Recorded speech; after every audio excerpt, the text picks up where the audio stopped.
जय हिंद साथियों, नमस्कार। आप सभी का स्वागत है अपने परिवार में। कैसे हो आप सभी? आशा करता हूँ आप स्वस्थ होंगे, अच्छे होंगे, अपनी पढ़ाई को निरंतर जारी रख रहे होंगे। हम बात कर रहे थे राजस्थानी हिस्ट्री में गुर्जर प्रतिहार राजवंश पर। पहला पार्ट हमने पढ़ लिया था, आज हमारा दूसरा पार्ट है। पहला पार्ट में हमने पढ़ा था गुर्जर प्रतिहारों की उत्पत्ति कैसे हुई, विद्वान ने कौन कौन से मत दिए थे, जैसे कर्नल जेम्स टोड ने खज्जर जाति का मत दिया था, और अग्निकुंड का मत किसने दिया था। ठीक है, ये हमने पहले पढ़ लिया था। कुषाण वंशीय किसने कहा था, हुण वंशीय किसने कहा था, ये हम पहले पार्ट में सब कुछ पढ़ लिया। आज हम बात करने वाले हैं राजाओं पर। किस पर बात करने वाले हैं? प्रमुख राजाओं पर। कौन कौन से राजा हुआ, मंडोर शाखा। ठीक है, आज हम सबसे पहले कौन सी शाखा पढ़ने वाले हैं, वो है मंडोर शाखा। यहाँ से हर एग्जाम में 1-2 प्रश्न आते ही आते। ठीक है, ये आपको नोट करके रखना। चलिए आगे चलते हैं हम। आगे हमारी सबसे पहले कौन सी शाखा, मंडोर शाखा। मंडोर शाखा, मंडोर है कहाँ पर? मंडोर है जोधपुर में। कहाँ पर है? जोधपुर में। ये भी आपको नोट करके रखना है। ठीक है, सबसे पहले हरीशचंद्र। कौन है? हरीशचंद्र। ये भी आपको नोट करके रखना है साथ में। ठीक है, हम बात करने वाले हरीशचंद्र। किस पर बात करने वाले? हरीशचंद्र। 620 ईस्वी में मंडोर में गुर्जर प्रतिहार वंश की नींव रखी थी। किसने रखी थी? राजा हरीशचंद्र ने। ठीक है, ये क्या थे? ब्राह्मण थे। ये कहाँ से आए थे?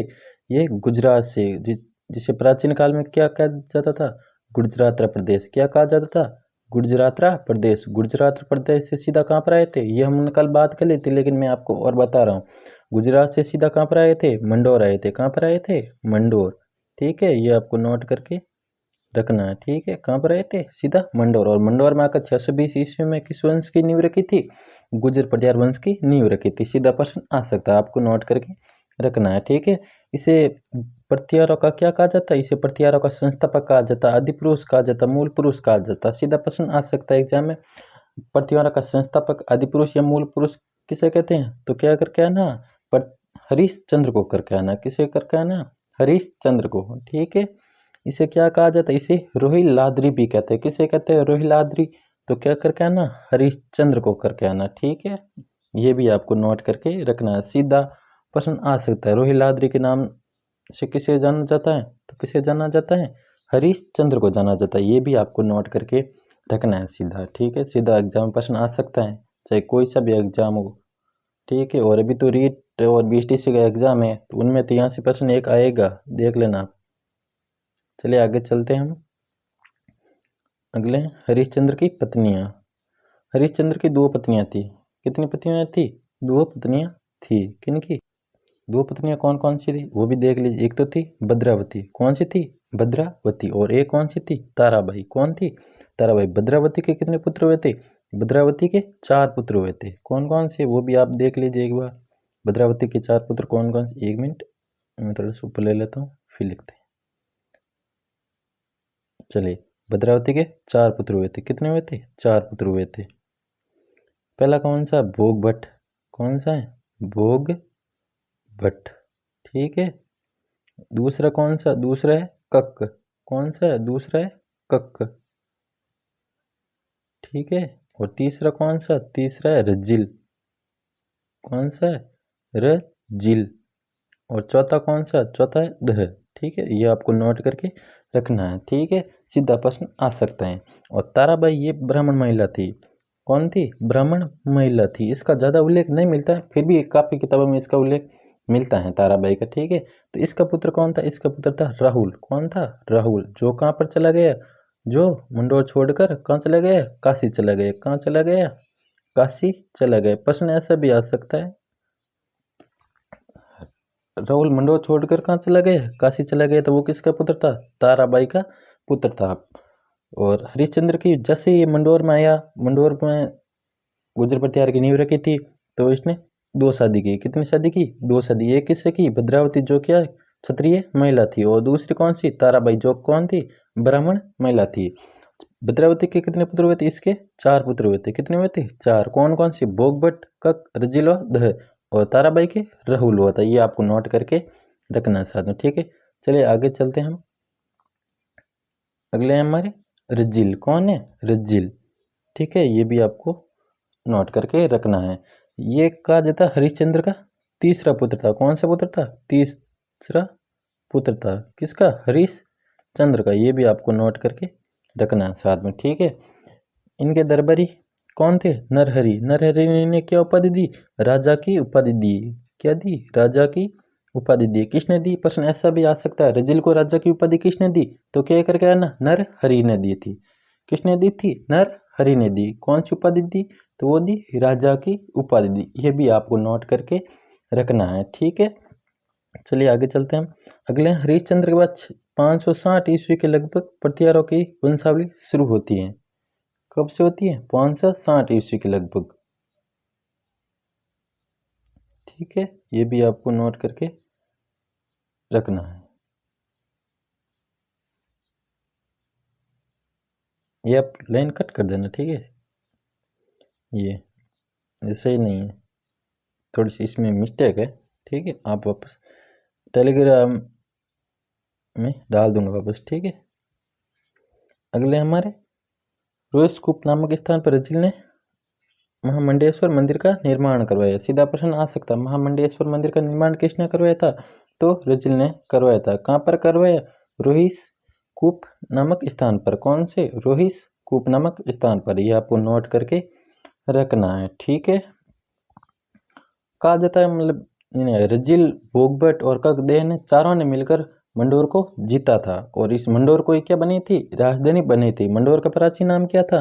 मंडोर का प्राचीन नाम मांडवीयपुर है। क्या है? मांडवीयपुर। ये भी आपको नोट करके रखना है, ठीक है। ये मांडवीयपुर किस नदी के किनारे है? ये नागाधरी नदी के किनारे। ये भी आपको नोट करके रखना है साथ में, ठीक है। चलिए आगे चलते हैं हम। आशा करता हूँ आपको समझ में आ गया होगा। अगले हमारे नरभट्ट। कौन से भट्ट? नरभट्ट। चलिए इनके बारे में देखते हैं।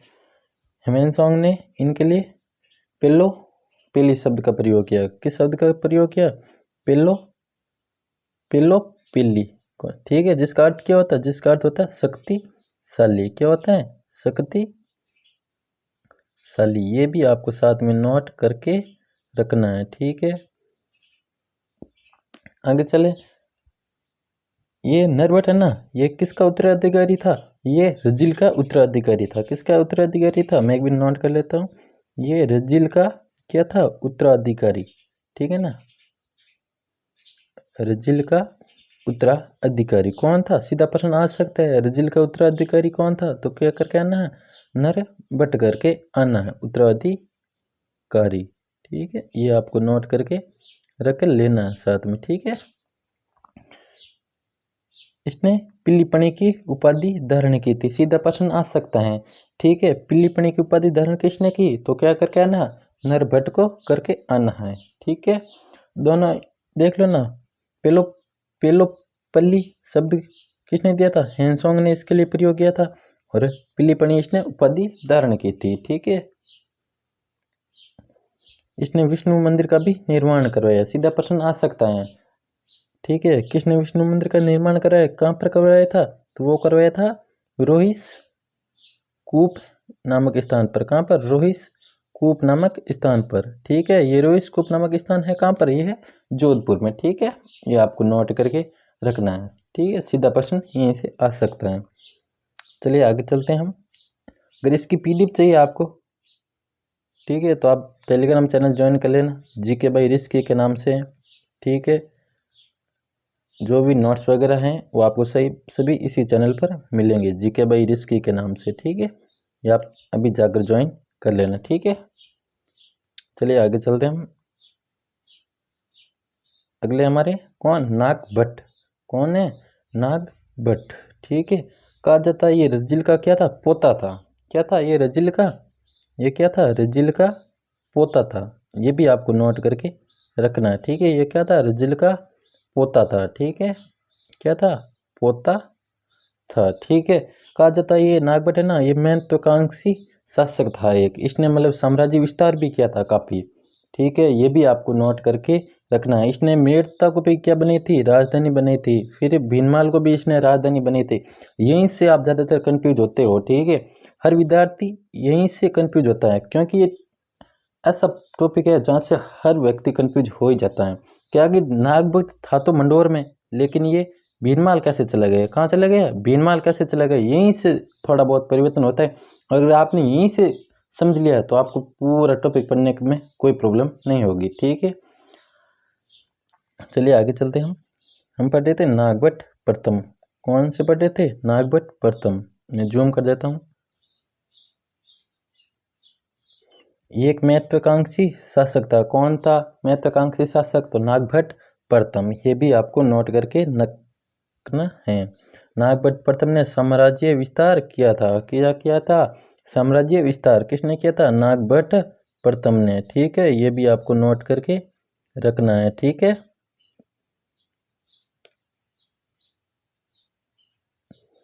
चलिए आगे चलते हैं। अगले हमारे नागभट्ट प्रथम की रानियां। नागभट्ट प्रथम की कितनी रानियां थी, नागभट्ट प्रथम की 2 रानियां थी। कौन कौन सी थी वो भी देख लीजिए।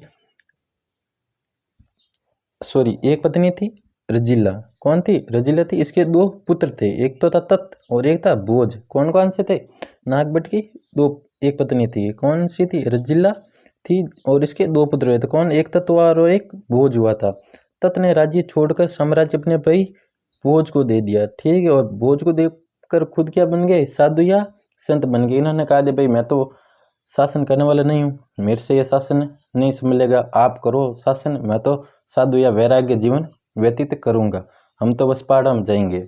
और वहीं पर कहा जाता है इसने मतलब तत् ने क्या किया, मंडोर में आकर तपस्या शुरू कर दी और साधु का रूप धारण कर लिया और साम्राज्य अपने भाई को सौंप दिया था। ठीक है, ये भी आपको नोट करके रखना है। चलिए आगे चलते हैं हम। अगले हमारे भोज। कौन कौन है, भोज। इनके बारे में इतना उल्लेख नहीं मिलता कहीं पर भी, यशोवर्धन का भी उल्लेख कहीं नहीं मिलता। मैंने सिर्फ आपको राजाओं का क्रम लिख कर दिया। ठीक है, ये आपको नोट करके रखना है। अगला कौन सा, अगला है चंदूक। ये भी आपको नोट करके रखना है। कहा जाता है चंदूक भोज की तीसरी पीढ़ी में 10वें क्रम के शासक थे। किस किस भोज है ना, ये भोज इनके पीढ़ी के कितवे, तीसरी पीढ़ी के 10वें क्रम के शासक थे। 10वें क्रम के शासक थे। ठीक है, ये आपको नोट करके 10वें क्रम के शासक थे भोज की तीसरी पीढ़ी में। अब सोच लो, एक इनके बीच में और भी आया होगा। ठीक है, उनका नाम नहीं मिलता कहीं पर भी। ठीक है, ये आपको नोट करके रखना है। भोज की तीसरी पीढ़ी में 10वें क्रम के शासक के रूप में सिल्लूक गद्दी पर बैठा। कौन बैठा था, सिल्लूक। ये भी आपको नोट करके, 10वें क्रम में बैठा कौन था, तो 10वें क्रम में बैठा था सिल्लूक। इनके बाद में, ठीक है, ये हो गए, ये हो गए और ये इनके बाद में बैठा कौन था, वो बैठा 10वें क्रम में सिल्लूक बैठा था गद्दी पर। ये भी आपको नोट करके रख लेना साथ। आगे चले गया, चलिए आगे चलते हैं। ये आगे अगले कौन से हैं, सिल्लूक। कौन है, सिल्लूक। ठीक है, सिल्लूक ने सिद्धेश्वर मंदिर का निर्माण करवाया था। सीधा प्रश्न आ सकता है, सिद्धेश्वर मंदिर का किस प्रत्याश शासक ने सिद्धेश्वर मंदिर का निर्माण करवाया था। क्या करके आना, सिल्लूक। से सिल्लूक से सिद्धेश्वर मंदिर, क्या करके आना, से सिद्धेश्वर और से सिल्लूक। ठीक है, यह आपको नोट करके रखना है। वल प्रदेश के शासक देवराज भाटी को पराजित किया, सीधा प्रश्न आएगा। ठीक है, कि वल प्रदेश के किस शासक को सिल्लूक प्रत्याश शासक सिल्लूक ने पराजित किया, तो क्या करके आना, देवराज भाटी को। यह प्रश्न ऐसे भी आ सकता है, वल प्रदेश के शासक देवराज भाटी को किस प्रत्याश शासक ने पराजित किया था, तो क्या करके आना, सिल्लूक करके आना है आपको। यह आपको नोट करके रखना है। ठीक है, चलिए आगे चलते हैं हम। अगला कौन सा, अगला है जोट। जोट प्रत्यार। कौन है, जोट प्रत्यार। ये भी आपको नोट करके रखना।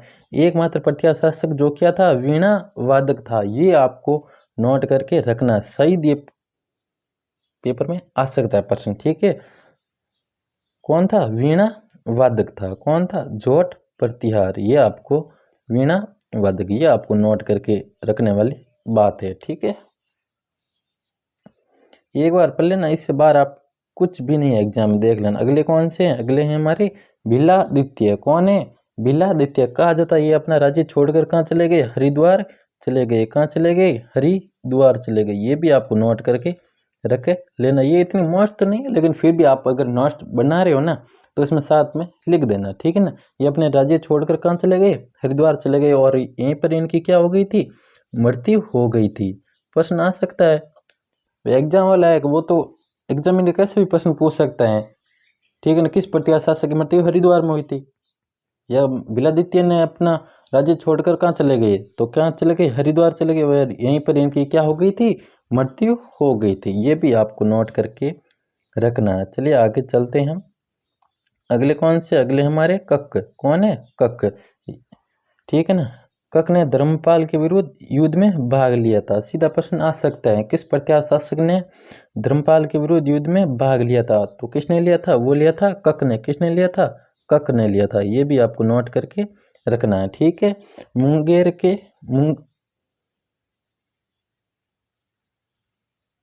ठीक है ना, मुंगेर को गोडों से पराजित किया। किसको किया था?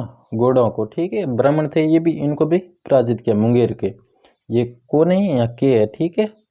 या वापस सही कर लेना, ठीक है। क्या है? के है, ठीक है। मुंगेर के गोडों को भी पराजित किया था। ये भी आपको नोट करके रखना, ठीक है।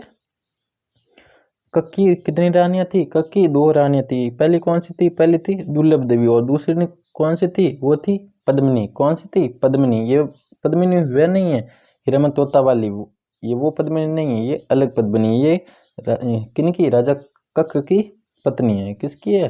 कक की पत्नी है, ठीक है। इनका दुर्लभ देवी का पुत्र कौन सा था? कौन हुआ था? तो वो हुआ था ककूक। कौन हुआ था? ककूक हुआ था, ठीक है। ये भी आपको नोट करके रखना। ये वही ककूक है जिसने 2 शिलालेख खुदवाए थे, एक 816 ईस्वी में, ठीक है ना। वो कहाँ पर है? वो गटियाला, गटियाला का शिलालेख। और एक दूसरा शिलालेख खुदवाए, वो खुदवाया था रोहिस्कूप नामक स्थान पर। कहाँ पर? रोहिस्कूप नामक स्थान पर, ठीक है। किसने खुदवाए थे? सीधे प्रश्न आ सकते हैं। तो किसने खुदवाए थे? ककूक ने खुदवाए थे। और इसने राजस्थान का दूसरा विजय स्तंभ, पहला कहाँ पर? पहला बयाना में, तो राजस्थान का दूसरा विजय स्तंभ का निर्माण भी इन्हें कुकुक ने करवाया था। ये भी आपको नोट करके रखना है साथ में। और पद्मिनी का कौन सा पुत्र हुआ था? पद्मिनी का बालक या बहुक, जिसे बालक भी कहा जाता है और बहुक भी कहा जाता है। आपको नोट करके रखना है, ठीक है। प्रश्न कहीं से भी आ सकता है। चलिए आगे चलते हैं हम। अगले कौन है? अगले हमारे बहुक। कौन है? बहुक, ठीक है। चलिए आगे चलते हैं हम। बहुक ने 737 ईस्वी में एक परिस्थिति में अपने वंश का वर्णन करवाकर उसे मंडोर के एक विष्णु मंदिर में लगवाया था। अब कैसे लगवाया?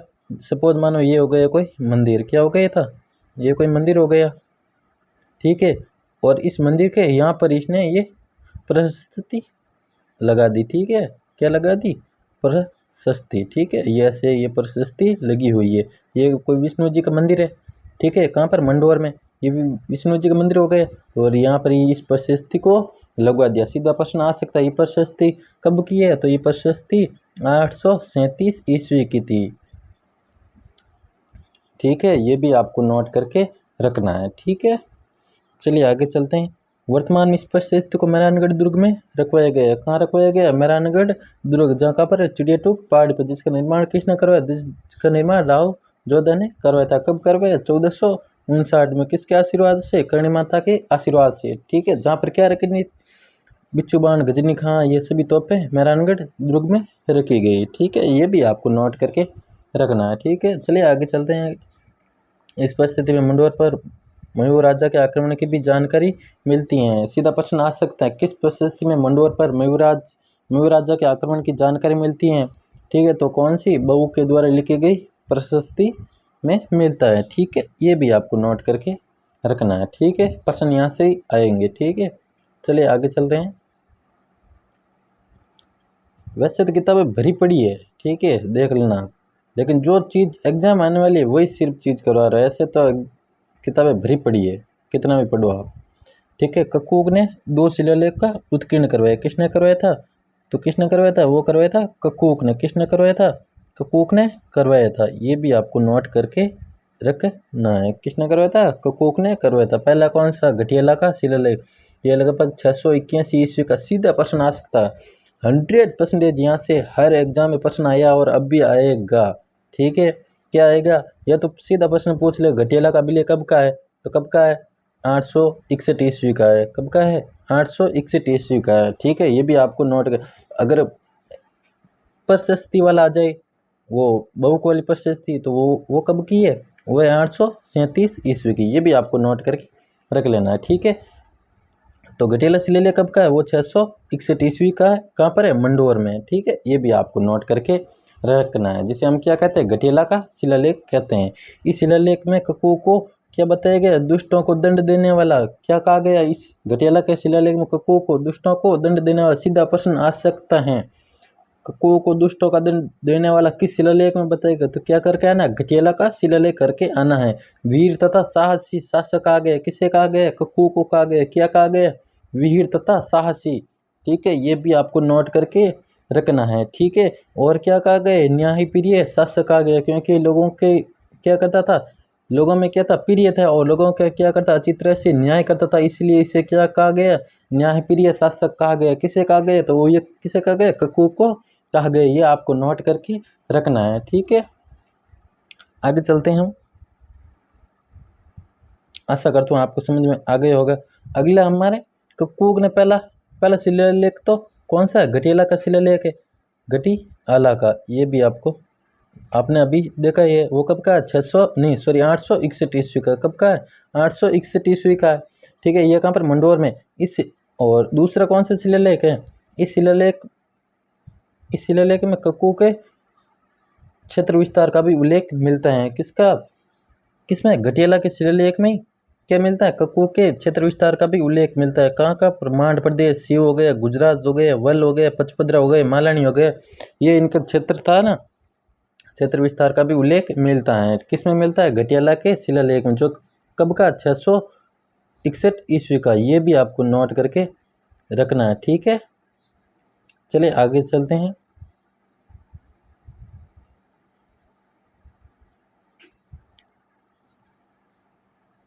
अगला हमारा दूसरा शिलालेख वो है रोहिस्कूप जोधपुर में। कहाँ पर है? रोहिस्कूप जोधपुर में है।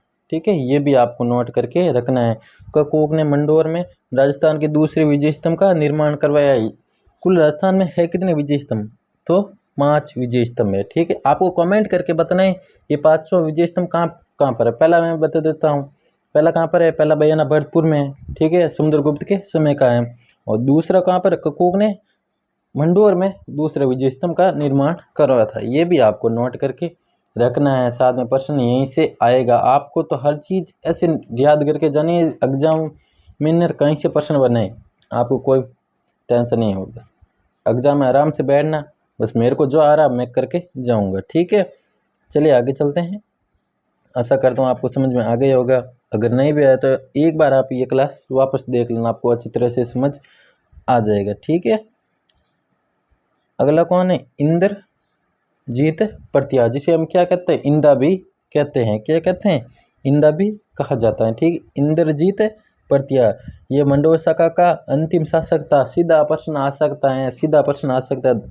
क्या आएगा? मंडोर शाखा का अंतिम शासक कौन है? तो कौन है? इंद्रजीत प्रत्यार, जिसे हम क्या कहते हैं? इंदा भी कहते हैं। ये भी आपको नोट करके रखना है, एग्जाम में प्रश्न आ सकता है। सीधा सीधा प्रश्न यहीं से आएगा, अगर आप थोड़ी बहुत भी ध्यान रख रहे हो तो। ठीक है ना, तो कौन हो गया मंडोर शाखा का अंतिम शासक? वो हो गया इंद्रजीत प्रतिहार। ठीक है, इसने अपनी पुत्री किशोरी देवी का विवाह मारवाड़ के राठौड़ शासक राव चूड़ा से किया। किससे किया था? राव चूड़ा से किया था। किसने किया? इंद्रजीत या इंदा प्रत्यार ने अपनी पुत्री किशोरी देवी का विवाह किससे किया था? मारवाड़ के राठौड़ शासक राव चूड़ा से किया था। ठीक है ना, राव चूड़ा को मंडोर क्या मिली थी? देज में मिली थी। क्या मिली थी? ये मैंने पान पी लेता।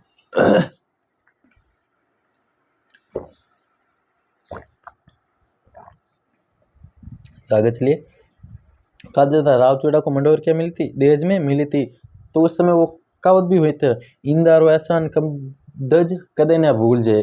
क्या कहावत हुई? इंदारो एहसान कम दज कदे ना भूल जे, चौरी चार दियो मंडोर दाई जे। ऐसा कुछ एक कहावत भी है ना, इंदारो एहसान कम दज कदे ने भूल जे, चूड़ा चौरी चार दियो मंडोर दाइजे। क्योंकि मंडोर चूड़ा को क्या मिली थी? दाइजे में मिली थी। ऐसा किस कारण हुआ था? क्योंकि मंडोर पर किन का आक्रमण हो रहा था? मंडोर पर मालवा के सूबेदारों का आक्रमण हो रहा था, और इंदा प्रत्यार इनका सामना नहीं कर पा रहा था। इसलिए इंदा प्रत्यार ने क्या किया? ये मंडोर है ना, ये चूड़ा को दाइजे में दे दिया था। ठीक है, ये भी आपको नोट करके रखना। और चूड़ा ने मंडोर को अपनी राजधानी कब बनाया था, यहाँ देख लीजिए, चूड़ा ने अपनी मंडोर का राजधानी 1335 में। कब? 1355 में।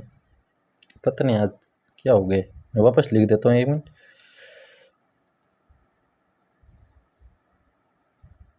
एक मिनट बस, ठीक है, चलिए अब चलते हैं। कब बनाया था? 1395 में। कब बनाया था? 1395 में। किसने बनाया था? राहु चूड़ा ने। क्या बनाया था? मंडोर को राजधानी बनाया था। चूड़ा कहाँ का था? जोधपुर के राठौड़ वंश का शासक था। ये भी आपको नोट करके रखना है, ठीक है। और इस समय कुछ शर्तें भी हुई थी। इंद्रप्रत्या ने क्या कहा था?